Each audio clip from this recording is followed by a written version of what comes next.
अस्सलाम वालेकुम students, hope you all are good. जैसे कि मैंने राउंड वन में आपके एमसीक्यूज आए हैं और केमिस्ट्री से रिलेटेड जितने भी राउंड वन में एमसीक्यूज आए हैं उनका एक डिटेल्ड एनालिसिस करने के बाद मैंने कुछ टॉपिक्स को कंक्लूड किया है, कुछ चैप्टर्स को कंक्लूड किया है फर्स्ट ईयर और सेकंड ईयर केमिस्ट्री के, और वो आज इसकी इस वीडियो में डिस्कस करेंगे।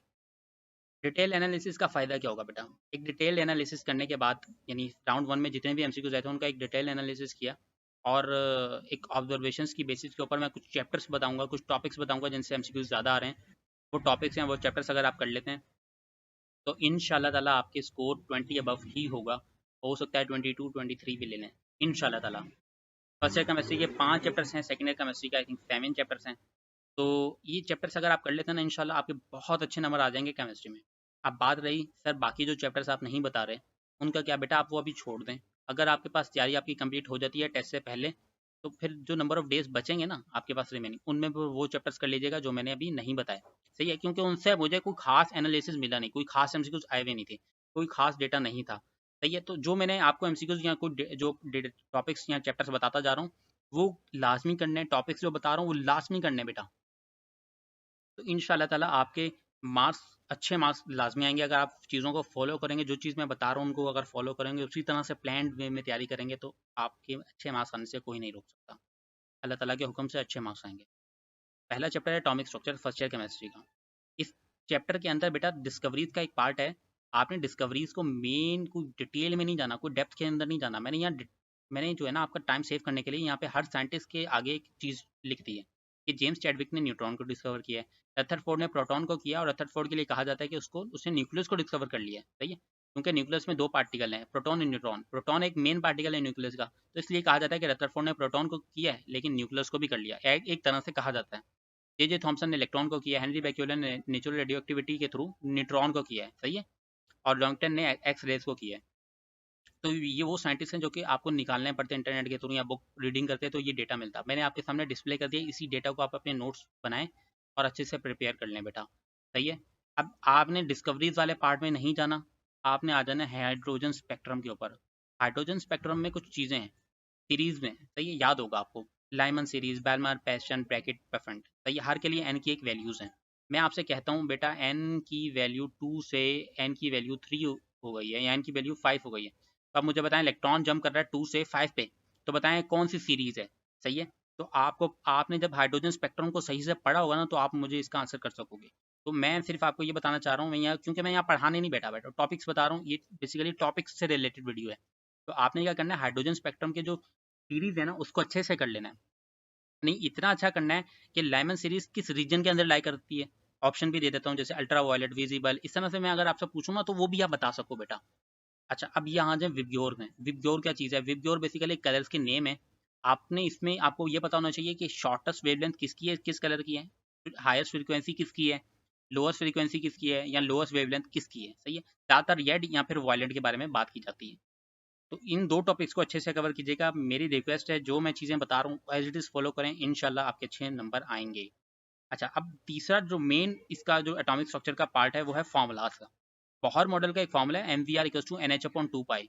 याद होगा आपको, डेरिवेशन में भी यूज़ किया था फर्स्ट ईयर केमिस्ट्री में, M V R equals to N H upon 2 pi. वो फॉर्मूला याद करना है आपने। सही है, फॉर्मूला एज इट इज़ आ जाता है केमिस्ट्री में पेपर में। सही है, रेडियस ऑफ nth ऑर्बिट याद होगा 0.529 मल्टीप्लाई बाय एन स्क्वायर। सही है, ये फॉर्मूला याद करना है, लेकिन इसका न्यूमेरिकल भी करना है। जिसमें मैं जो चीज़ बताता जा रहा हूँ ना, जिसमें फॉर्मूला याद करना है बस फॉर्मूला करें, इसमें न्यूमेरिकल भी करना है।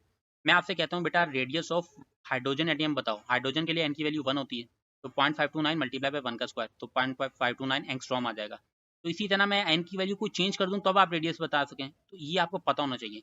इसी तरह मैं आपसे कहूँ, अगर बेटा ऑर्बिट, अच्छा ये रेडियस ऑफ nth ऑर्बिट है, ये ऑर्बिट का मुझे फॉर्मूला बताओ। ऑर्बिट का फॉर्मूला क्या होता है, यानी ऑर्बिट कैलकुलेट करने का कोई जनरल फॉर्मूला है बेटा, वो आप निकाल के बताएं। सही, ऑर्बिटल का फॉर्मूला बताएं मुझे, मुझे सब एनर्जी लेवल के फॉर्मूलाज बताएं और एनर्जी लेवल्स के फॉर्मूलाज बताएं। इसके बाद एक चीज़ रिलेशन याद रखना है, ये वाला m mass of proton equals to 1836 time of mass of electron. इन ये आपका तीसरा पार्ट है, यानी एटॉमिक स्ट्रक्चर के अंदर डिस्कवरीज में बस आप ये चीज़ें लिखी हुई हैं ना, बस ये याद कर लें। बुक खोलें, हाइड्रोजन स्पेक्ट्रम को अच्छे से पढ़ लें, सीरीज देख लें, विबग्योर कलर देख लें, शॉर्टेस्ट वेवलेंथ और तमाम चीज़ें फॉर्मूलाज कर लें, और ये रिलेशन यहीं से याद कर लें। इसके बाद आपने आना है एस पी डी एफ बेटा, ये क्योंकि ये बड़ा चैप्टर है इसमें चीज़ें ज़्यादा हैं। अभी आप देखेंगे अगले चैप्टर्स में चीज़ें देखिएगा, मैं कैसे क्विक वे में आपको सिखाता हूँ, क्योंकि ये बहुत बड़ा चैप्टर है केमिस्ट्री का, अगर आपको याद हो। इसमें चारों एसपीडीएफ, इनकी चारों के नाम्स पता होने चाहिए। एस का स्फेरिकल, पी का डम्बल, डी का डबल डम्बल, एफ का कॉम्प्लिकेटेड। इनके लिए एल की वैल्यूज पता होनी चाहिए बेटा। आपको मैं बोल दूँ 4F के लिए एन प्लस एल की वैल्यू क्या है, 3D के लिए एफ एन प्लस एल की वैल्यू क्या है, तो आपको आनी चाहिए। अच्छा, ये जो ये बॉक्स बना हुआ देख रहे हैं, अब ये चैप्टर आपने यहाँ तक कर लिया ना, आपका चैप्टर एंड हो गया। इसके बाद आपने इसी स्लाइड से, ये जो वीडियो देख रहे हैं, इसी स्लाइड से इसका नोट्स बना लीजिएगा। Principal quantum number, 4 quantum number था, याद होगा इसी चैप्टर के अंदर। प्रिंसिपल क्वांटम नंबर आपको सिर्फ साइज ऑफ द शेल बताएगा, सही है, या फिर एनर्जी लेवल बताएगा, या फिर ऑर्बिट का साइज बताएगा। साइज ऑफ द शेल या ऑर्बिट साइज या एनर्जी लेवल को। एजिमुथल क्वांटम नंबर आपको शेप बताएगा, मैग्नेटिक आपको ओरिएंटेशन, और स्पिन क्वांटम नंबर स्पिन बताएगा। ये पूछता है कि भाई मैग्नेटिक क्वांटम नंबर क्या बता रहा है, प्रिंसिपल क्वांटम नंबर क्या बता रहा है। तो इसके नोट्स आप यहीं से बना लें, एक तो ये वाला जिसमें मैं टिक लगा रहा हूँ, और एक ये वाला। इनके नोट्स आपने यहीं से बना लें और इनको याद कर लें। रिमेनिंग पार्ट आपने बुक से करना है। एटॉमिक स्ट्रक्चर बहुत बड़ा चैप्टर है, जिसकी वजह से आपको ज़्यादा चीज़ें करनी पड़ेंगी यहाँ से। अब आ जाएं अगले पार्ट पे, इंट्रोडक्शन टू केमिकल काइनेटिक्स। तो यही अभी तक हम फर्स्ट ईयर केमिस्ट्री की बात कर रहे हैं। इसमें दो चीज़ें, मॉलिकुलैरिटी और ऑर्डर रिफ्लेक्शन। मॉलिकुलैरिटी की आपने डेफिनेशन कर लेनी है, और मिनिमम और मैक्सिमम वैल्यू देख लेनी है कि मिनिमम वैल्यू क्या होती है, मैक्सिमम क्या होती है। मिनिमम 0 1 होती है, सॉरी, और मैक्सिमम 3 होती है। जबकि ऑर्डर रिफ्लेक्शन की मिनिमम वैल्यू जो होती है वो 0 होती है, मैक्सिमम 3 होती है। अगर मैं कोई रिएक्शन दे दूँ मॉलिकुलैरिटी उसकी, आपसे बोलूँ कि कैलकुलेट करे, तो आपको आना चाहिए, ये इस साल एमसीक्यूज आया भी था, और मिनिमम और मैक्सिमम वैल्यू भी वाला भी एमसीक्यूज आया हुआ है। डेफिनेशन देख लीजिएगा। इसी तरह ऑर्डर फ्रैक्शन में डेफिनेशन, और आपको ये पता होना चाहिए कि ऑर्डर फ्रैक्शन कैलकुलेट कैसे करते हैं, सही है।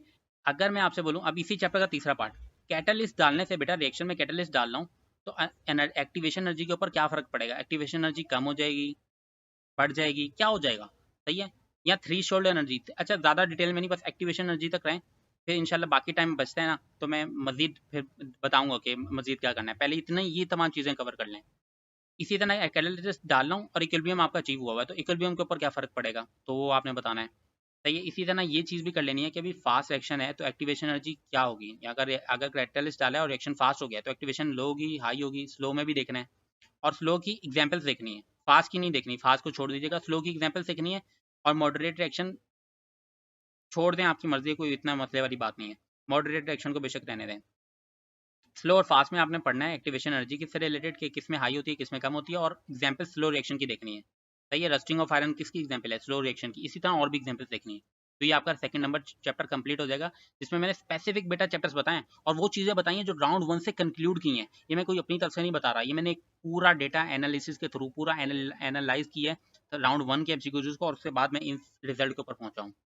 केमिकल एनर्जेटिक्स में आ जाए बेटा, मैंने इस चैप्टर में इतनी आसानी कर दी आपके लिए कि एक्सोथर्मिक से रिलेटेड जितनी भी डिटेल थी ना, वो मैंने इस बॉक्स के अंदर डाल दी, सही है। ये बॉक्स आपने नोट्स बनाने हैं इनके, मैं पीडीएफ भी शेयर कर दूंगा, सही है। एंडोथर्मिक में भी मैंने नोट्स शेयर कर दिए हैं। तो ये जो एक्सोथर्मिक के दो नोट्स शेयर किए हैं यहाँ पे, दो कॉलम के अंदर, सही है, और एंडोथर्मिक के, ये दोनों आपने बहुत अच्छे से कर लें, इनको पढ़ लेना है, सही है। आपका 90% ये चैप्टर कंप्लीट हो जाएगा। उसके बाद आपने सिर्फ काम ये करना है, स्पॉन्टेनियस और नॉन स्पॉन्टेनियस प्रोसेस को पढ़ना है। अब आप बोलेंगे सर ये हमारी बुक में इंक्लूड नहीं है, तो बेटा बुक में इंक्लूड नहीं है तो बाहर से भी तो आ रहे हैं ना बेटा एमसीक्यूज। मैंने आपको बताया कि 90% आपकी थिन बोर्ड से आता है, 10% एमसीक्यूज आपके बाहर से भी आ रहे हैं। लास्ट ईयर 2021 से यही हो रहा है। तो स्पॉन्टेनियस और नॉन स्पॉन्टेनियस प्रोसेस पढ़ना है, और इसकी एग्जाम्पल्स देखनी है। एग्जाम्पल्स कहाँ से देखनी है, ये जो कॉलम यहाँ जो एग्जाम्पल्स लिखी हुई है ना, इनमें से स्पॉन्टेनियस प्रोसेस ढूंढने कि कौन से वाले हैं, इन्हीं में से देखने हैं कौन से वाले हैं। ज़्यादातर वो पूछता है मेल्टिंग स्पॉन्टेनियस है या नहीं है, एवापोरेशन स्पॉन्टेनियस है या नहीं, तो ये दो एग्जाम्पल्स ज़्यादा पूछता है। तो स्पॉन्टेनियस और नॉन स्पॉन्टेनियस प्रोसेस पढ़ने हैं, डेफिनेशन और इनकी एग्जाम्पल्स देखनी है। एक्सटेंसिव और इंटेंसिव की एग्जाम्पल्स पढ़नी है और डेफिनेशन पढ़ना है। ये पूरा चैप्टर आपका कंप्लीट हो जाएगा। बस आपका आपने मेन काम आपका ये वाला है, यानी ऊपर मैंने आपको नोट्स बना के दे दिए हैं, बस वो अच्छे से पढ़ लें। अब ये ग्राफ लिखा हुआ है बेटा, ग्राफ को अभी आप छोड़ दीजिएगा, मैं आपको ग्राफ, आपको मैं एक पीडीएफ शेयर करूंगा जिसमें मैंने मजीद इंपॉर्टेंट चीज़ें जो है ना ग्राफ के साथ, और सेकेंड ईयर केमिस्ट्री की मैं एक पीडीएफ शेयर करनी है जिसमें फार्मूला से रिलेटेड होगी, इंपॉर्टेंट फार्मूला से रिलेटेड और रिएक्शन से रिलेटेड, उसमें मैं ये ग्राफ भी शेयर कर दूंगा कि तो रेंडे हो गए, सही है। चैप्टर नंबर 4 केमिकल बॉन्डिंग, पूरा चैप्टर बेटा छोड़ दो आप, सिर्फ एक चीज़ कर लेना, डाइपोल मूवमेंट, सही है। अब कोवलेंट बॉन्ड की दो टाइप्स होती हैं, एक पोलर मॉलिक्यूल और एक non polar molecule. Non polar molecule जो होते हैं ना बेटा, जैसे Cl2 हो गया, H2 हो गया, ये तमाम नॉन पोलर कहलाते हैं। तो इनका जो डाइपोल मूवमेंट होता है ना बेटा, जीरो होता है। वो ये पूछता है कि डाइपोल मूवमेंट ऑफ Cl2 या H2, ये दिस एंड दिस। अच्छा, अगर वो बोल दे dipole movement of benzene, dipole movement of CO2, तो अब इसके कुछ तरीके हैं, यानी ये भी नॉन पोलर है बेसिकली, लेकिन ये सेम तो नहीं है ना, ये क्या था, डाइटोमिक मॉलिक्यूल है ना बेटा, सेम सेम है, Cl और Cl। तो इसी तरह इनको फाइंड करने के कुछ तरीके हैं, वो आपने स्टडी करना है, चाहे वो यूट्यूब से देखें या मेरी एक्सपेक्टेड एमसीक्यूज वाली वीडियो देख रहे हैं, उसमें मैंने समझाया हुआ है। सही है, तो उसके बाद आपने ये एमसीक्यूज करना है जो मैंने एक्सपेक्टेड एमसीक्यूज वाली वीडियो में भी बताया हुआ है और सिखाया भी है। तो ये वाला डाइपोल मूवमेंट निकालने का सीख लेना है कि भाई अगर आपका ऐसा मॉलिक्यूल जो है डाई एटॉमिक नहीं है, सही है, तो उसको हम कैसे, नॉन पोलर होगा या पोलर होगा। अगर नॉन पोलर होगा, जैसे अगर जो भी नॉन पोलर होता है ना उसके लिए डाइपोल मूवमेंट की वैल्यू जीरो होती है। तो बस आपको फाइंड करना सीखना है कि किसी भी मॉलिक्यूल को हम कैसे फाइंड आउट कर सकते हैं कि वो पोलर है नॉन पोलर है। बेंजीन हो गया, सी हो गया, CO2 हो गया, CH4 हो गया, CCl4 हो गया, सही है, CH4 हो गया, ये तमाम जो है ना एग्जाम्पल्स, ये बेटा आप लिखें और इनको सीखने के बाद इनको सॉल्व भी कीजिएगा। चैप्टर नंबर 5 जो लास्ट चैप्टर है फर्स्ट ईयर केमिस्ट्री में से, जो यानी इतने ही 5 चैप्टर्स आप कर लें, इंशाल्लाह आपका अच्छा हो जाएगा। रिलेशन बिटवीन केसी और केपी, एक रिएक्शन दे दूँ आपसे, बोलूँ बताओ केसी और केपी में से बड़ा कौन है, इक्वल है क्या है या क्या चीज़ है। ये केसेस, कुछ केसेस केसी और केएफपी के सॉल्युबिलिटी प्रोडक्ट कहलाता है ये, सही है, और ये आपका ओवरऑल रिएक्टेंट का कांस्टेंट है, तो इक्विलिब्रियम कांस्टेंट भी कहते हैं इसे। तो इनके केसेस पढ़ने हैं, तीन तीन केसेस हैं वो पढ़ने हैं। डेफिनेशन इक्विलिब्रियम को सही से पढ़ना है कि इक्विलिब्रियम की डेफिनेशन है क्या और वो कहती क्या है, ये इंपॉर्टेंट बेटा, सही है। इसी तरह रिमेंबर क्या करना है कि कैटलिस्ट याद करने हैं, हैबर बॉश प्रोसेस में कैटलिस्ट कौन सा याद किया, यूज़ किया, और कॉन्ट्रैक्ट प्रोसेस में। ये पूरा चैप्टर आपका कंप्लीट हो गया बेटा। मैंने आपको 5 चैप्टर बताए फर्स्ट ईयर केमिस्ट्री में। अब आप सोच रहे होंगे सर 5 चैप्टर बताएं आप केमिस्ट्री में, तो आई थिंक 9 चैप्टर्स हैं फर्स्ट ईयर केमिस्ट्री में, तो बाकी का क्या होगा बेटा। बाकी जो 4 चैप्टर्स आपको नहीं बताए ना, वो अभी आप छोड़ दो। जब अगर आपकी तैयारी कंप्लीट हो जाती है विद इन टाइम, तो फिर जो नंबर ऑफ डेज बचेंगे उनमें बाकी चैप्टर्स को देख लेना। अब मैंने, आप सोच रहे होंगे सर हर चैप्टर में आपने इतनी स्पेसिफिक चीज़ें बता दी हैं, डर लग रहा है। मतलब कुछ पर्टिकुलर चीज़ें बता दी, इतना पूरा पूरा चैप्टर आप छुड़वा रहे हैं। केमिकल मॉडलिंग में आपने सिर्फ डायपोल मूवमेंट करने को कह रहे हैं, तो बेटा इसका कोई रीज़न है। अगर ट्रस्ट करते हो तो कर लो, नहीं करते तो पूरा कोर्स कर लो फिर आप, यही कर सकता हूँ। और क्योंकि आपके पास एक तो टाइम कम है और ऊपर से आपकी तैयारी नहीं है, अगर आप ये चीज़ें नहीं करते तो फिर देखो, फिर तो सभी चीज़ें रह जाएंगी। सही है ना, समझ रहे हो ना, कि अगर पूरा कोर्स करने बैठोगे तो फिर तैयारी नहीं होगी। तो आपकी जिम्मेदारी है, देखो ये चीज़ें मैं कोई अपनी तरफ से नहीं लेके आया हुआ, ये चीज़ें मैंने राउंड 1 यानी एनईडी के टेस्ट राउंड 1 2022 के एमसीक्यूज से कंक्लूड किए हैं, बैठ के पूरा डेटा बनाया कि किस एमसीक्यूज कौन से चैप्टर से आ रहा है, कौन से टॉपिक से आ रहा है, कितने एमसीक्यूज रिपीट हुए हैं। 2021 का एमसीक्यूज की फाइल देखी है मैंने।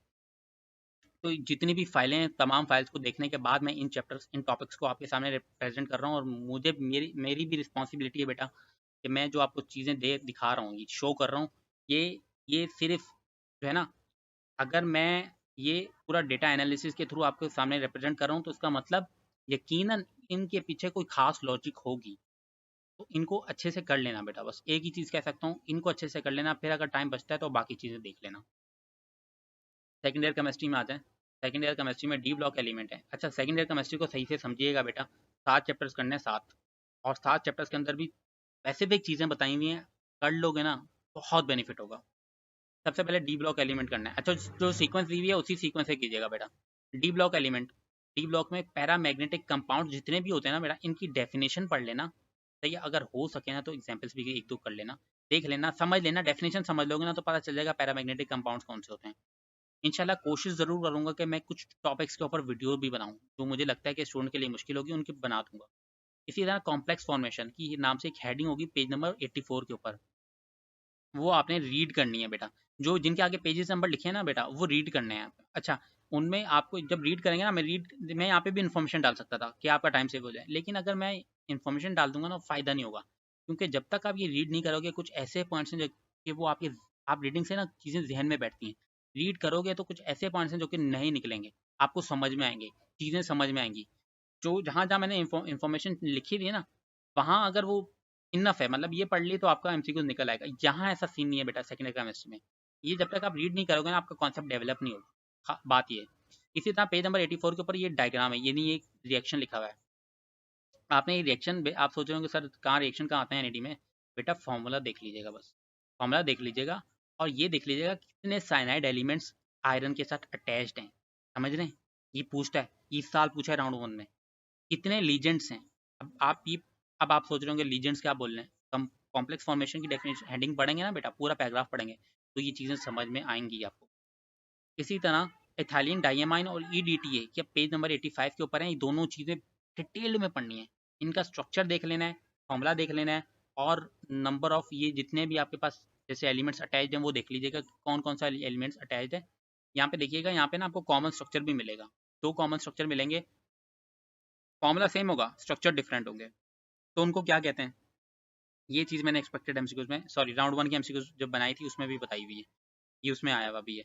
न्यूट्रल लीजेंड्स के नाम देखने हैं आपने पेज नंबर 87 में, और एक्वा एमोनिया की उसी के नीचे लिखा हुआ है एक्वा एमोनिया, उसका रिएक्शन देख लीजिएगा। सही है, एक्वा एमोनिया का बस फॉर्मूला याद कर लीजिएगा। लास्ट पेज होगा इसी चैप्टर का 91 से लेकर 95, इतना इंपॉर्टेंट नहीं है, मैं रिकमेंड करूंगा कि तमाम तैयारी हो जाए तो फिर ये पढ़ लें। सही है, क्या मतलब पूरी केमिस्ट्री जब हो जाए ना आपकी, यानी फर्स्ट ईयर केमिस्ट्री के 5 चैप्टर, सेकंड ईयर केमिस्ट्री के 7 चैप्टर, उसके बाद पेज नंबर 91 से लेकर 95 तक रीड करनी है। क्यों, आखिर में क्यों, क्योंकि ये नॉट इंपॉर्टेंट है बेटा, इतना इंपॉर्टेंट नहीं है, लेकिन करना है आपको, मतलब कर लें तो बहुत बेहतर है। अच्छा ये चीज़ बुझ गई, सॉरी हाइड हो गई। यहाँ मैंने लिखा हुआ है KMnO4, KMnO4 is a powerful oxidising agent, याद रखिएगा वाली चीज़। अब आ जाए पी ब्लॉक एलिमेंट में।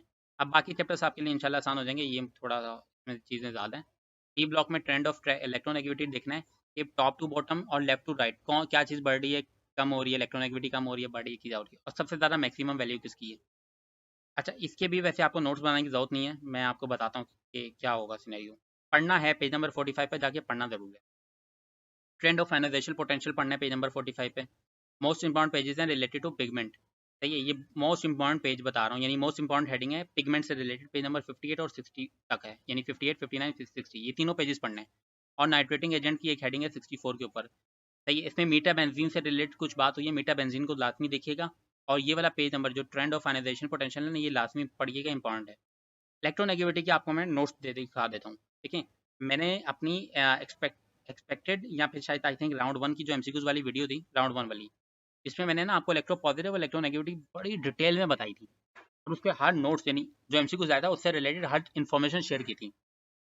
तो या पूरा पेज पढ़िएगा या फिर वो वीडियो देखिएगा, आपको हर चीज़ समझ में आ जाएगी।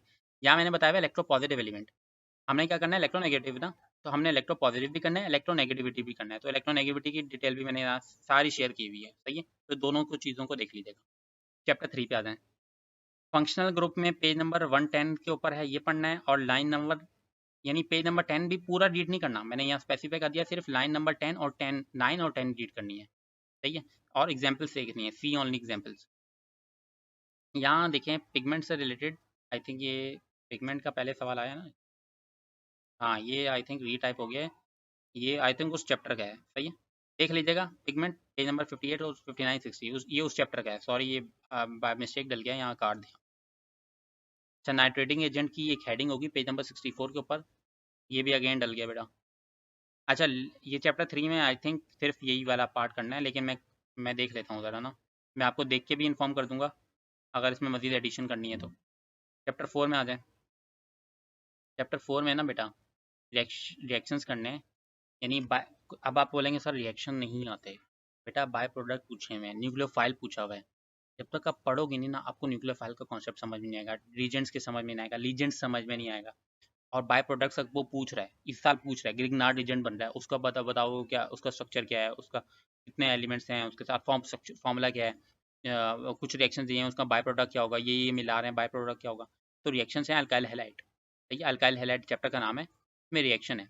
पेज नंबर 166 से लेके एंड तक, यानी उस चैप्टर का एंड तक जो पेज है ना, वहाँ तक रीड करना है, और जितने भी रिएक्शन हैं उनके बाय प्रोडक्ट को अच्छे से कर लीजिएगा, बाय प्रोडक्ट बन क्या रहा है, इन इन चीज़ों को मिलाने के बाद बाय प्रोडक्ट क्या आ रहा है वो करना है।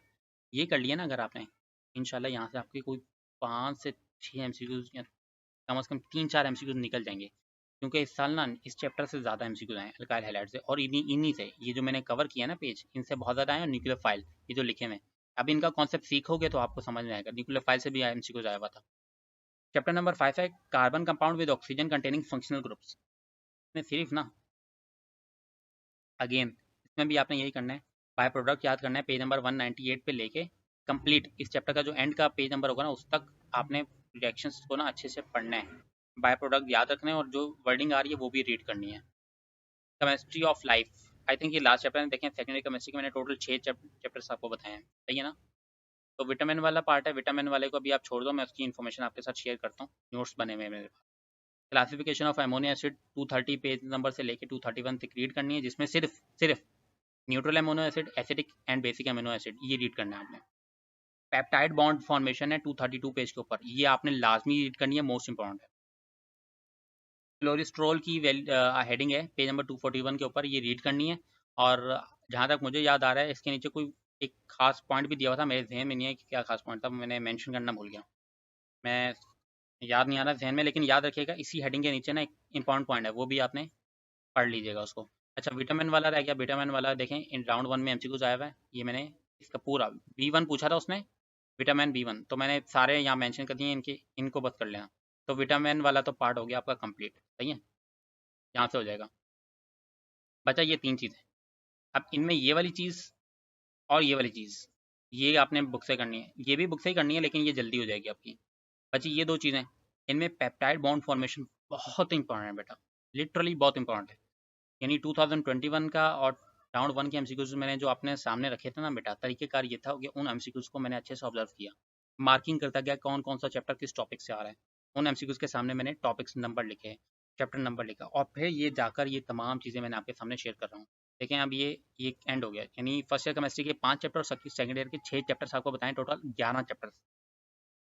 अगर आप ये 11 चैप्टर्स भी तरीके से कर लो ना बेटा, अच्छे वाले लेवल वाले चैप्टर्स कर लो अच्छे से, तो आपके अच्छे नंबर इंशाल्लाह ताला आ जाएंगे, सही है। मज़ीद किसी को कन्फ्यूजन है तो वो पूरे चैप्टर्स कर सकता है, कोई ऐसे मसले वाली बात नहीं है, क्योंकि नंबर ऑफ डेज़ कम है ना आपके पास। तो आपने कोशिश करनी है कि इनको पहले कंप्लीट करना है, नंबर ऑफ डेज़ बच गया है, पूरी तैयारी हो गई, फिर आप बाकी टॉपिक्स को कवर करो जो आपने छोड़ दिए हैं, जो चैप्टर्स छोड़ दिए हैं, फिर उनको कवर करने की चीज़ है। ये जो इतना सारा मटेरियल बताया ना, ये भी कम नहीं है बेटा, ये भी बहुत सारा है, लेकिन इनको तरीके से कर लो, इंशाल्लाह अच्छे नंबर आएंगे। तो मेरे ख्याल से ये वीडियो आपके लिए बहुत बेनिफिशियल रही होगी। First year math, second year math के ऊपर मैंने बना दी वीडियो, ऑलरेडी अपलोडेड है, फिजिक्स के ऊपर इंशाल्लाह काम कर रहा हूँ, आ जाएगी video. That's all, thank you, अल्लाह हाफ़िज़।